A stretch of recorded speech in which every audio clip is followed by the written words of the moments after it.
الحمدللہ رب العالمین الرحمن الرحیم المتفضل البار الرؤوف الرحیم والکریم والصلاة والسلام علی محمد المرشد محمد الہادی محمد الرہبر وعلى آله وعترته وصلالته أما بعد فأعوذ بالله من الشيطان الرجيم بسم الله الرحمن الرحيم قال في القرآن المجيد كل نفس ذائقة الموت صدق الله مولانا رسوله النبي الكريم الرؤوف الرحيم الصلاة والسلام عليك يا سيدي ويا سيدي يا رسول الله وعلى آلك وصحبك يا حبيب الله الصلاة والسلام عليك يا سيدي ويا سيدي يا رسول الله وعلى آلك وصحبك يا حبيب الله آوے ماہی تین واللہ گنانے آوے ماہی تین واللہ گنانے ہویاں مدتاں گن گن گڑیاں ہدر تیرے وچ اکھیاں وسن جویں می سامن دیاں کڑیاں انہاں اکھیاں رونا ادھا سکھیا جدو واقف تیریاں بڑیاں غلام فریدہ رونا ادھو مکسی جدو بڑیاں کفن دیاں کڑیاں اللہ تعالیٰ حمد و ثنا اسی مالک کل کے نام وہ جو ارض و سما کا خالق ہے الرحمن ہے الرحیم ہے زندگی بھی اسی نے عطا کی موت بھی اسی نے خلق کی حیات و زینت بھی اسی کے نور سے ہے موت میں رونق بھی اسی کے فضل کی نشانی ہے کرم نوازیاں یہ ہیں سورج بھی اسی کا ہے چاند بھی اسی کا ہے ہر درخت کو پھل بھی اسی ذات نے عطا کیا ہے ہر انسان کو اولاد بھی اسی ذات نے عطا کی ہے جناب من ہر دی روح کے اندر جو نسل کا فیضان رب نے رکھا ہے یہ اسی ذات کی کرم نوازی ہے وہ اولاد بھی دے رہا ہے رزق بھی دے رہا ہے وہ جب دیتے ہوئے نہیں تھک رہا تو تو اس کی حمد و ثنا کرتے ہوئے کیوں تھک رہا ہے انسان وہی ہے جب بھی موقع ملے سجدہ اس ذات کو ہو ذکر میرے مصطفیٰ کو نبی مکرم نبی محتشم حضور سرور کائنات سید الانبیاء والمرسلین کی ذات پر وہ مصطفیٰ جو جان ہے کائنات کی رونق ہے کائنات کی عشق ہے کائنات کا یعنی یہ آنکھ تو ہر وقت دیکھتی رہتی ہے تو آنکھ کہتی ہاں دیکھتی تو رہتی ہوں لیکن کسی عاشق کی آنکھ سے پوچھو کیا تو ہر وقت دیکھتی رہتی ہے تو عاشق کی آنکھ کہتی ہے ہر کسی کو دیکھنے سے دیکھا نہیں جاتا اس کو دیکھ لوں گا کہ جس کو مصطفیٰ کہتے ہیں آنکھ کہتی ہے آنکھ تب تک اندھی ہے جب تک اس نے مصطفیٰ کو نہیں دیکھا اس آنکھ کو نور تب ہی ملا ہے جب اس نے مصطفیٰ کا دیدار کیا درود ہو اہل بیت رسول پر خدا راضی ہو اصحاب رسول سے اور یہ اللہ اللہ کی صدائیں ہو کی معرفتیں دل میں رونق الہی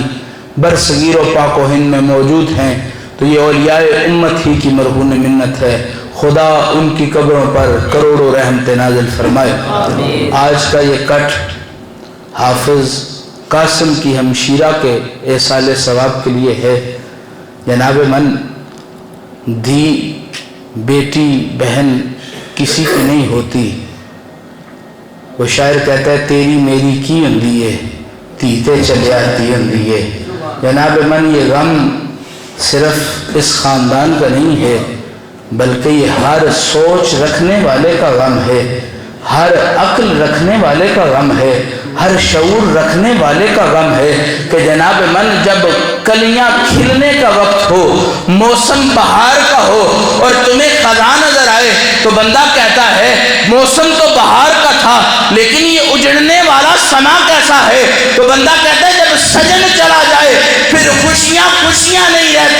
رب نے خوشیوں کے اندر غم کی بہاریں اس لیے رکھی ہیں تاکہ وہ ذات اور اس کی صفات انسان کو یاد رہیں.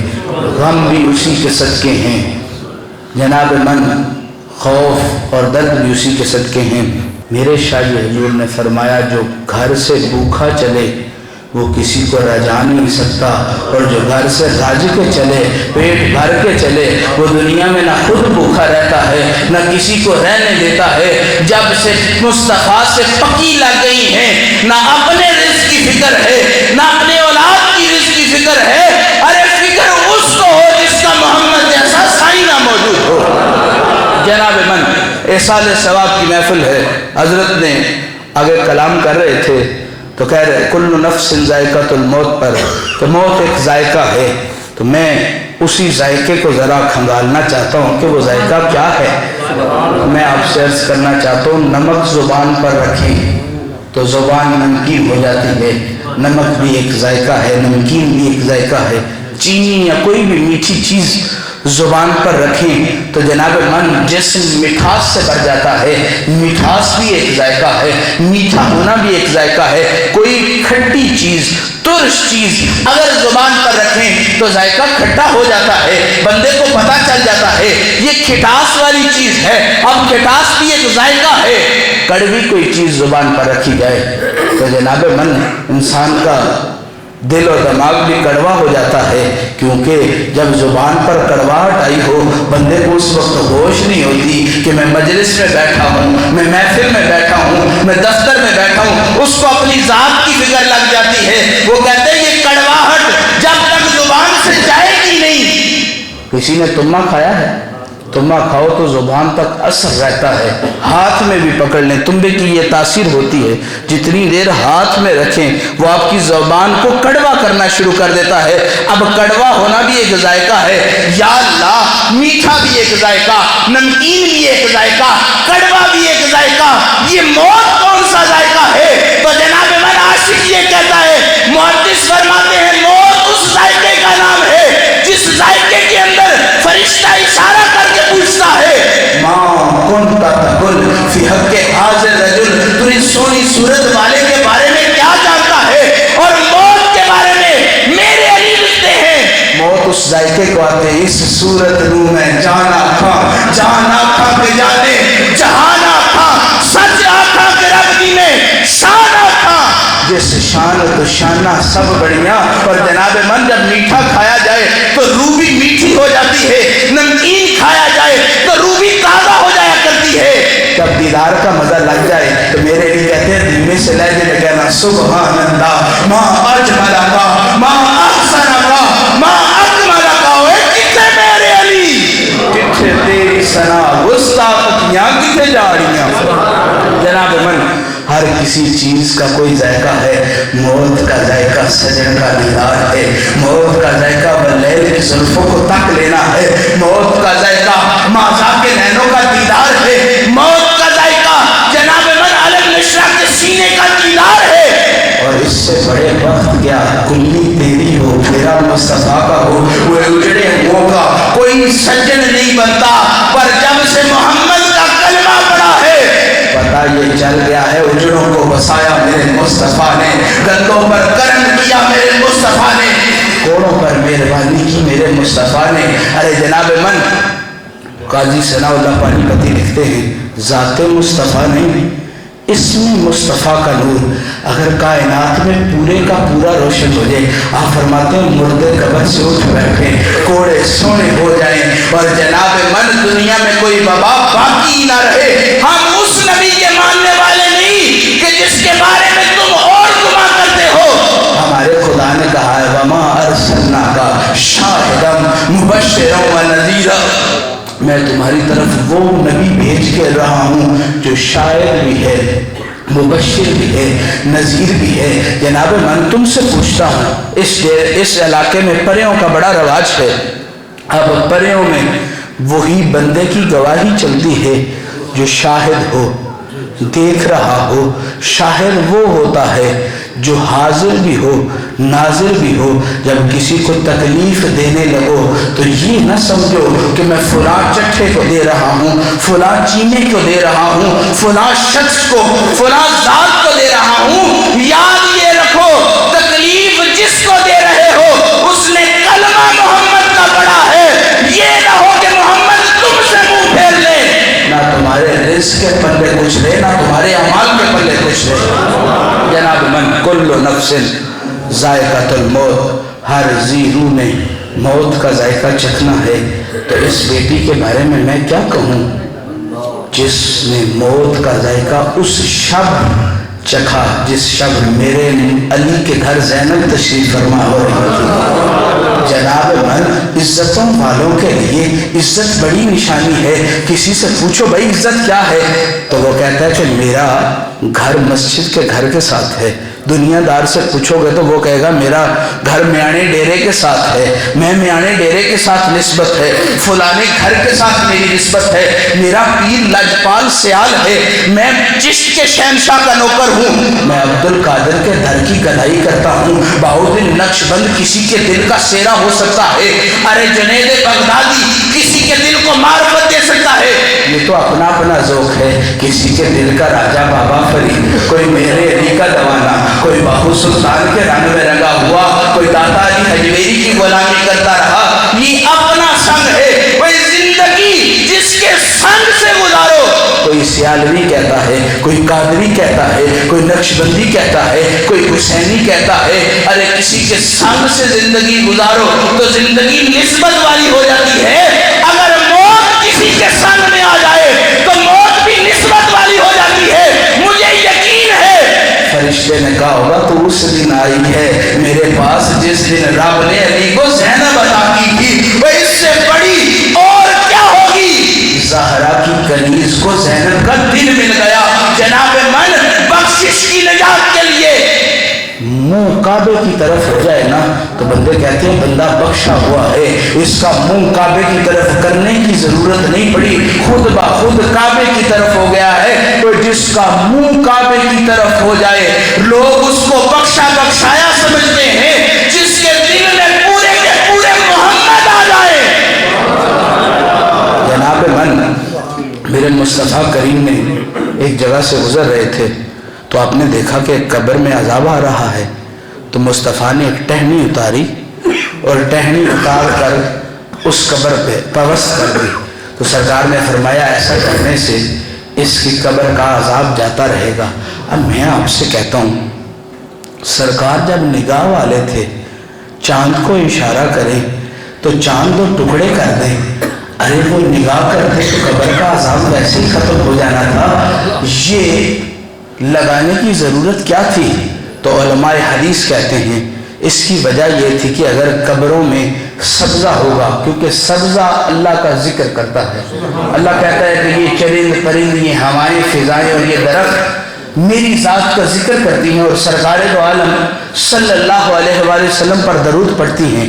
اب میں آپ سے کہتا ہوں جس قبر کے اوپر سبزہ آ جائے رب اس کے گناہ معاف کر دیتا ہے، اور جس قبر میں سبز گنبد والا آ جائے اس قبر کا عالم کیا ہوگا؟ بات ہنسنے والی ہو تو سب کو مل کر ہنسنا چاہیے، بات رونے والی ہو تو سب کو مل کے رونا چاہیے۔ پر قبر والے میں سے پوچھو بندہ رو رہا ہے، کیوں جی کیوں رو رہے ہو؟ میرا باپ چلا گیا، میرا بھائی چلا گیا، میری ماں چلی گئی، بہن چلی گئی، میں اس لیے رو رہا ہوں۔ اب جناب من اگر عاشق ہوا تو قبر والے کو دیکھو تو وہ نما نما مسکرا رہا ہوگا، تو اس سے بھی تو پوچھو تجھے سارے رو رہے ہیں اور تو مسکرا رہا ہے، اور ادھر پیر فضل گجراتی کا یہ شعر یاد آ گیا، وہ کہتے ہیں رنگ کھلیا میری وحشت دا وہ کٹھے کچھ ہمدرد گئے، رنگ کھلیا میری وحشت دا وہ کٹھے کچھ ہمدرد گئے، اور رو رو پوچھن حال میرا میں کھڑ کھڑ ہنساں کی دساں۔ وہ بندہ پوچھے تو صحیح تیرے لیے رو رہے ہیں، تجھے رو رہے ہیں، تو کیوں مسکرا رہا ہے؟ قاضی رو وہ رہے ہیں، میں ان سے بچھڑا ہوں، میں مسکرا اس لیے رہا ہوں مجھے محمد کا رب نے دیدار عطا کر دیا ہے۔ جناب من میں ہمیشہ کہتا ہوں اور یہی کہتے اللہ کرے مجھے بھی موت آ جائے، یاد رکھیں مرتا وہ نہیں کہ جس کی نسبت مضبوط ہو۔ میرے استاد فرماتے ہیں جس کی روح قبض ہو جائے وہ نہیں مرتا، جس کا ضمیر مر جائے وہ بندہ مرتا ہے۔ ضمیر کی موت اصل میں موت ہے۔ اور میں آپ سے عرض کرنا چاہتا ہوں مرے وہ جس کا محمد جیسا سائن نہ ہو، وہ محمد والوں کو موت نہیں آتی۔ محمد والے تو قبر میں جاتے ہیں، قبر وہ میں خانہ ہے جس میں اس کا ساقی محمد تشریف لے کے آئے گا۔ آپ جٹ حضرات بیٹھے ہیں، سوخل حضرات بیٹھے ہیں، ڈیرے دار لوگ ہیں، ہم فقیروں کی اولاد ہیں، ہمیں اتنی ڈیرے داری کا نہیں پتہ اور یہ رشتے رواجوں کا بھی اتنا نہیں پتہ ہوتا جس بنسبت آپ کو پتہ ہوتا ہے۔ تو میں اپنے رشتہ دار کے گھر گیا، آپ کو یہ پتہ ہے کہ رشتہ دار بات کرنے سے باز نہیں آتے، اپنا جس کو اپنے مان جائے نا اصل کامل وہ ہوتا ہے۔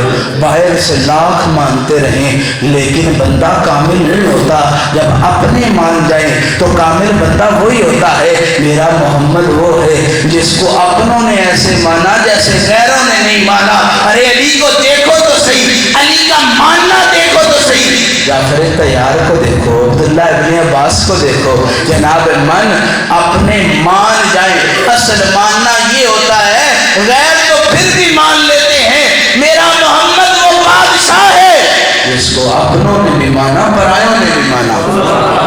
جناب میں آپ سے عرض کرنا چاہتا ہوں، میں ان کے گھر تشریف لے کے گیا تو مجھے لائٹ ذرا کم تھی، تو میری شروع سے عادت ہے مجھے کم لائٹوں میں ذرا گھبراہٹ۔ ابھی ادھر میاں شہزاد مرحوم کے گھر میں بھی بیٹھا ہوا تھا تو میں نے کہا 2-3 لائٹیں جلائیں، تو کالے ہاں سمجھ گیا اور ہنسنے لگ گیا۔ وہ ساتھ رہتا ہے اس لیے طبیعت شناس ہے، یعنی جو ساتھ رہے وہ طبیعت شناس ہو جایا کرتا ہے۔ کبھی ان سے پنگا نہیں لینا چاہیے جو ہمیشہ رب کے بھی ساتھ ہوں، مصطفیٰ کے بھی ساتھ ہوں۔ میں آپ سے عرض کرنا چاہتا ہوں، تو مجھے وہ کہتا ہے کہ میں نے کہا ذرا لائٹ کم ہے، تھوڑی لائٹیں چلا دو، اندھیرا ہے، مجھے گھبراہٹ ہوتی ہے۔ تو وہ بول پڑا، وہ کہتا ہے قبر میں کیا کرو گے؟ قبر میں تو بڑا اندھیرا ہوگا۔ اور میں کہا چلیا وہ تیری قبر ہوگی جس میں اندھیرا ہوگا۔ میں فضل شاہ کی اولاد ہوں، جب سے دل میں محمد کا عشق سمایا ہے، ارے کسی اور کی قبر میں اندھیرا ہو تو ہو، محمد کے عشق کی قبر میں اندھیرا نہیں ہو سکتا۔ اندھیرا تیرا مقدر ہے، روشنیاں ہمارا مقدر ہے۔ اور ضلع کا MPA MLA آ جائے، ضلع روشن ہو جاتا ہے۔ جس کی قبر میں دونوں جہانوں کا سردار آ جائے رب قبر کو بھی روشن عطا کر دیتا ہے۔ عزت اس بات کی نشانی ہے جس میں عزت جھلکے۔ اب میں کیونکہ بیٹی کا احسان ثواب کا ہے، زہرا پاک کی بات نہ کروں تو یہ بیٹیوں کے ساتھ انصاف نہ ہوگا، سبحان اللہ، کیونکہ یہ کچھ خاص خواتین ہی ہیں جس کی وجہ سے اللہ نے عورتوں کی عزت سلامت رکھی ہے۔ اگر قیامت والے دن بچے باپ کے نام سے اٹھائے جاتے نا تو کئیوں کے راز فاش ہونے تھے۔ رب نے کہا یہ ماں کی نام سے اٹھائے جائیں، نہ کسی کا راز فاش ہو، نہ کسی کو قیامت کے دن شرمندگیاں ہوتی نظر آئیں۔ میں اور تمہیں پہلے نجف اشرف لے چلتا ہوں، کوفہ لے چلتا ہوں۔ کوفے میں میرے علی مشکل کشا اپنے گھر تشریف لائے ہیں، تو مائی پاک زینب کہتی ہیں بابا جان ان لوگوں کو منع کر دیں، یہ عورتیں میرے گھر آنا بند ہو جائیں۔ تو علی پاک نے کہا بیٹا یہ تجھ سے قرآن سیکھنے آتی ہیں، تجھ سے تیرے نانے کا دین سیکھنے آتی ہیں، ان کو میں منع کیوں کر دوں؟ کیونکہ یہ تیرے گھر میں قرآن کا امر لے کے آتی ہیں۔ اور اہل بیت رسول وہ نہیں جو قرآن سے دور ہوا کریں، اہل بیت رسول تو وہ ہیں جو قرآن کے قریب ہوتے ہیں۔ تو بیٹا میں قرآن کے امر میں انہیں کیوں منع کروں؟ تو بی بی پاک زینب کا تاریخی جملہ ہے، آپ فرماتی ہیں میں زہرا کی بیٹی ہوں، مجھے گوارا نہیں جب یہ مجھ سے دین حاصل کرتی ہیں۔ تو اپنے گھر والوں کو جا کے بتاتی ہیں علی کی بیٹی کا چہرہ ایسا ہے، علی کی بیٹی کی گفتگو ایسی ہے، میں زہرا جائی ہوں، مجھے یہ قبول نہیں کہ کوئی غیر محرم کے کانوں میں زینب کے نام کی بھی آواز جائے۔ اور آؤ، زینب بھی تو پھر زہرا کی بیٹی ہے، آؤ مدینے چلتے ہیں۔ جب مدینے مائی پاک فاطمہ تو زہرا سلام اللہ علیہا کا وقت قریب آیا تو آپ نے کہا علی پاک ایک عرض کروں تو مانیں گے؟ علی پاک نے کہا حکم کریں۔ تو مائی پاک نے کہا چل میں وصال کر جاؤں گا، مجھے دن کی روشنی میں نہ دفنانا، مجھے رات کے اندھیرے میں جنت البقیع کی طرف لے کے جانا۔ تو علی پاک نے کہا اے فاطمہ ایسا معاملہ کیوں ہے؟ تو بی بی پاک فاطمہ نے کہا میں رسول کی بیٹی ہوں، جب میرا جنازہ اٹھے گا تو کوئی یہ نہ کہے یہ فاطمہ بنت محمد کا جنازہ جا رہا ہے۔ ارے چہرہ تو پوجا، ذات تو پوجا، زہرا وہ ذات ہے جنہوں نے کہا میں محمد کی بیٹی ہوں، مجھے یہ گوارا نہیں، مجھے تو پوجا میری میت کو بھی کوئی دیکھ نہ سکے۔ بیٹی وہ نہیں ہوتی جو زہرا پاک کے رستے سے ہٹی ہو۔ جناب من، ہم اس آمنہ پاک کی بیٹیوں کو تربیت دینی چاہیے۔ جب وہ چلتی تھی تو بہار سلام کر کے کہتے تھے یہ آمنہ ہے، اور جب ہم اس خدیجہ کے ماننے والے ہیں، جب خدیجہ پاک گزرا کرتی تھی تو بڑے بڑے عرب اپنی بادشاہیاں چھپاتے نظر آتے تھے، اور مصطفیٰ کے گھر کے باہر ایسا انبار لگا ہوتا تھا، لوگ کہتے تھے ادھر سونے کے ڈھیر کیوں ہیں؟ تو لوگ کہتے تھے یہ خدیجہ کا مال ہے۔ کہا جی مال تو لوگ گھر کے اندر رکھتے ہیں، باہر کیوں رکھا ہوا ہے؟ تو لوگوں نے کہا یہ خدیجہ ہے، جب سے اس نے محمد کا عقد قبول کیا ہے اس نے اپنے مال کو گلیوں میں پھیلا دیا۔ کہا جی کیوں؟ خدیجہ وہ ہستی ہے، وہ کہتی ہے شعبہ مال میرا لیتے چلو جاؤ اور کلمہ میرے شوہر کا پڑھتے چلے جاؤ۔ عورتوں کو، بیٹیوں کو اہل بیت رسول اور مصطفیٰ کے خاندان والوں کی سیرت سکھانی چاہیے، اور یہ نہیں ہے کہ صرف بیٹیوں کو سکھانی چاہیے۔ بیٹی غیرت والی ہوگی تو غیرت سے زندگی گزاری ہوگی، لیکن بیٹوں کو بھی غیرت سکھانی چاہیے۔ آپ کا بیٹا بلال کی سیرت والا ہونا چاہیے کہ سینے پر پتھر پڑا ہوا ہے، وہ کہتا ہے یہ احد احد چھوڑ، تو وہ کہتا ہے میری زبان بھی کاٹ دو گے تو یہ زبان احد احد کرنا نہیں چھوڑے گی۔ پوچھا کیوں؟ کہا جب احد کا محبوب دل میں بس جائے پھر دنیا میں کسی کا خوف نہیں رہتا۔ تربیت وہ ہوتی ہے جس میں میرے دادا جی حضور فرماتے ہیں غیرت مند اور جناب من میں غیرت کی نشانی یہ ہے، کسی کی بیٹی آ جائے تو غیرت مند آنکھیں جھکا لیتا ہے اور غیرت آنکھیں کھڑی کر لیتا ہے۔ جناب من، عزت یہ نہیں کہ صرف بیٹی کی سر پر چادر دو، عزت یہ ہے کہ بیٹے کی آنکھوں پر بھی پردہ دو۔ یہ مسلمانوں کی نشانی ہے، اور موت کا تو خوف ہی نہیں ہے۔ کل نفس ذائقۃ الموت، ہر بندے نے موت کا مزہ چکھنا ہے۔ وہ سجنا موت کا مزہ میں آگے بھی کہہ رہا تھا، کسی کو نمکین اور میٹھا پسند ہوگا، عاشقوں کو تو وہ ذائقہ پسند ہے کہ جہاں انسان کی روح قبض ہوئی ادھر محمد کا دیدار آپ نے عطا کر دیا۔ موت وصل کا بہانہ ہے، موت دیدار کا بہانہ ہے، موت ان کے لیے فنا ہے کہ مٹی کے نیچے چلے گئے اور پردہ پڑ گیا۔ نا موت ان کے لیے جشن کا بہانہ ہے۔ جناب من، خوشبو جتنی مرضی نیچے دبائیں لیکن عشق مشک کبھی لکھتے نہیں، عشق اور مشک اپنی نشانی چھوڑ دیتے ہیں۔ ارے دنیا والا مرے گا تو جناب من وکیل آئیں گے، دنیا والا مرے گا سیاستدان آئیں گے، ڈیرے دار مرے گا ڈیرے دار آئیں گے، پیسے والا مرے گا تو پیسے والے آئیں گے، اور جس کے دل کا وارث محمد ہو اس کے جنازے میں محمد کے عاشق تشریف لے کے آئیں گے۔ کامیابی یہ نہیں کہ تمہارا بچہ بڑا افسر بن جائے۔ ہمارے نزدیک، کئیوں کے نزدیک کامیابی یہ ہوگی کہ 100-200 کروڑ کی رشوت لیتا ہو تو بچہ کامیاب ہے۔ میرے نزدیک، میری بچی جب پیدا ہوئی تو میں نے اس کو چھلے میں پورا قرآن سنایا، بچے جب پہلی دفعہ بولتے ہیں، ماں بولتے ہیں یا بابا کا نام لیتے ہیں، میری بچی نے پہلی دفعہ اللہ کا نام لیا، اور 1400 صدیوں بعد فضل شاہ کا پوترا اگر تربیت کرے تو بچی اللہ بول کے اپنے لفظوں کو جنبش دیتی ہے، ان پرورش کرنے والوں کا کیا ہوگا؟ چکی بھی چل رہی ہے، پرورش بھی ہو رہی ہے، قرآن کی تلاوت بھی ہو رہی ہے، جبرائیل کا پھیرا بھی پڑ رہا ہے، اور محمد کی نگاہوں کا خیر بھی مل رہا ہے۔ موت وہی حسن والی ہوتی ہے، دل میں محمد ہو اور کفن میں علی کا عشق ساتھ جائے، زندگی بھی آسان ہو جاتی ہے، موت بھی آسان ہو جاتی ہے۔